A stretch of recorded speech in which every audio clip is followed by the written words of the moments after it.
Hello, welcome to golden diary. ഇന്ന് നമ്മൾ കാണാൻ പോകുന്നത് ക്യാഷ് ക്ലോ പൂക്കളെക്കുറിച്ചുള്ള വീഡിയോ ആണ്. എൻ്റെ വീട്ടിലുണ്ടായ ക്യാഷ് ക്ലോ പൂക്കളാണിത്. മഞ്ഞ നിറത്തിലുള്ള നല്ല ഭംഗിയുള്ള പൂക്കളാണ് ക്യാഷ് ക്ലോയുടേത്. 3 വർഷം മുമ്പ് ഈ ഒരു ചെറിയ ചെടിയാണ് ഞാൻ നട്ടത്. ഇത് നട്ടപ്പോൾ ഇത്രയും ഭംഗിയുള്ള പൂക്കളുണ്ടാകുന്ന ഒരു ചെടിയാണെന്ന് എനിക്കറിയില്ലായിരുന്നു. ഒരു വള്ളിച്ചെടിയാണല്ലോ എന്ന് കരുതി ഞാൻ പോർച്ചിൻ്റെ റൂഫിലോട്ടാണ് കയറ്റി വിട്ടത്. 6 മാസമായപ്പോഴത്തേക്കും റൂഫിൻ്റെ ഒരു 1/4 ഭാഗത്തോളം വളർന്നു വന്നു. പെട്ടെന്ന് വളരുന്ന ഒരു ചെടിയാണ്. ഒരു വർഷമായപ്പോഴത്തേക്കും റൂഫ് ഫുൾ ഫില്ലായി.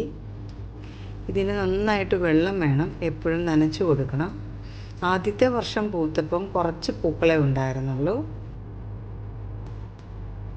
എന്നാൽ രണ്ടാമത്തെ വർഷം കുറച്ചും കൂടി പൂക്കളുണ്ടായി.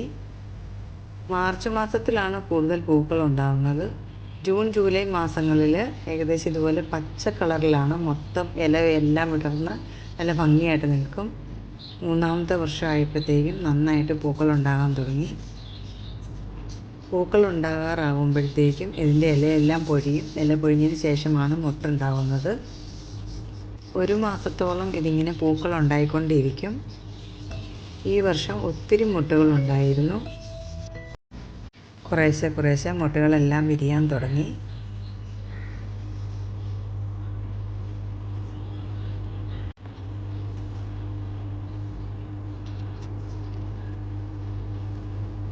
ഓരോ ദിവസവും പച്ച കളർ മാറി മഞ്ഞ കളറിലേക്ക് വന്നുകൊണ്ടിരിക്കുകയാണ്. അങ്ങനെ മഞ്ഞപ്പട്ട് വിരിച്ച പോലുള്ള നല്ലൊരു കാഴ്ചയാണ് നമുക്ക് കാണാൻ പറ്റുന്നത്. ഭയങ്കര ഭംഗിയാണ്. കണ്ണിന് എന്ത് കുളിർമയുള്ള കാഴ്ചയാണെന്നറിയോ. ആ കുഞ്ഞൻ ചെടി ഇത്രയും മനോഹരമായ മഞ്ഞ പൂക്കളുണ്ടാവും എന്ന് ഞാൻ ഒരിക്കലും വിചാരിച്ചിരുന്നില്ല.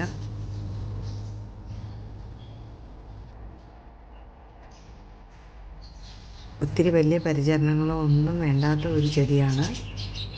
ഇതിന് വെള്ളം നന്നായിട്ട് വേണം, എന്നും വെള്ളം വേണം. എപ്പോഴും വെള്ളം ഒഴിച്ചു കൊടുത്തുകൊണ്ടേയിരിക്കണം, എല്ലാ ദിവസവും. അങ്ങനെ പൂക്കളെല്ലാം തന്നെ വിരിഞ്ഞു, മുട്ടുകളെല്ലാം തന്നെ വിരിഞ്ഞു നല്ല മഞ്ഞ പൂക്കളമായി മാറി. ഒരു മഞ്ഞപ്പട്ട് വിരിച്ച പോലെയുള്ള ഭംഗിയുള്ള പൂക്കളായി മാറി. മഞ്ഞ സുന്ദരി എന്നൊക്കെ വേണമെങ്കിൽ പറയാം.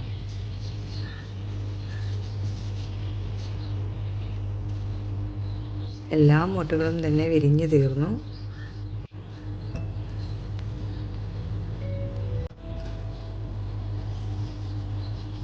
ഒരു മഞ്ഞ കുട ചൂടി നിൽക്കുന്നത് പോലെ നല്ല ഭംഗിയുണ്ട് കാണാൻ. അതുപോലെ തന്നെ കുറേ വണ്ടുകളും തേനീച്ചകളും പൂവിൻ്റെ തേൻ കുടിക്കാൻ വരുന്നുണ്ട്. പൂവിൻ്റെ അടുത്തോട്ട് നമ്മൾ ചെല്ലുമ്പോൾ തേനീച്ചകളുടെ മൂളക്കം കേൾക്കാം. പൂക്കൾ വിരിഞ്ഞുകൊണ്ട് അവർക്ക് തേനും കിട്ടി, നമ്മൾക്ക് പൂക്കൾ കാണാനും പറ്റി.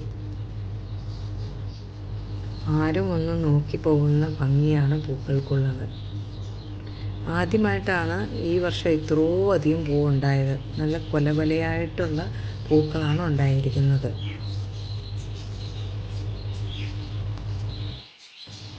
മാർച്ച് മാസം വേനൽക്കാലത്താണ് ഇത്രയും അധികം പൂക്കൾ ഉണ്ടാകുന്നത്.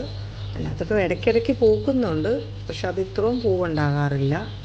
ഇടയ്ക്കുണ്ടാവും, ഒരു 1-2 ദിവസമൊക്കെ നിൽക്കും, പോകും. പക്ഷേ ഇതുപോലെ ഒരു മാസം ഫുള്ളായിട്ട് പൂവുണ്ടായി നിൽക്കുന്നത് മാർച്ച് ഏപ്രിൽ മാസങ്ങളിലാണ്. നല്ല വേനൽക്കാലത്ത് നല്ല വെയിൽ വേണം താനും ചെടിക്ക്. പ്രകൃതിയുടെ ഈ സൗന്ദര്യം നമുക്ക് വലിയ സന്തോഷം തന്നെ നൽകുന്നു. നിങ്ങൾക്കെല്ലാവർക്കും വീഡിയോ ഇഷ്ടപ്പെട്ടെന്ന് കരുതുന്നു.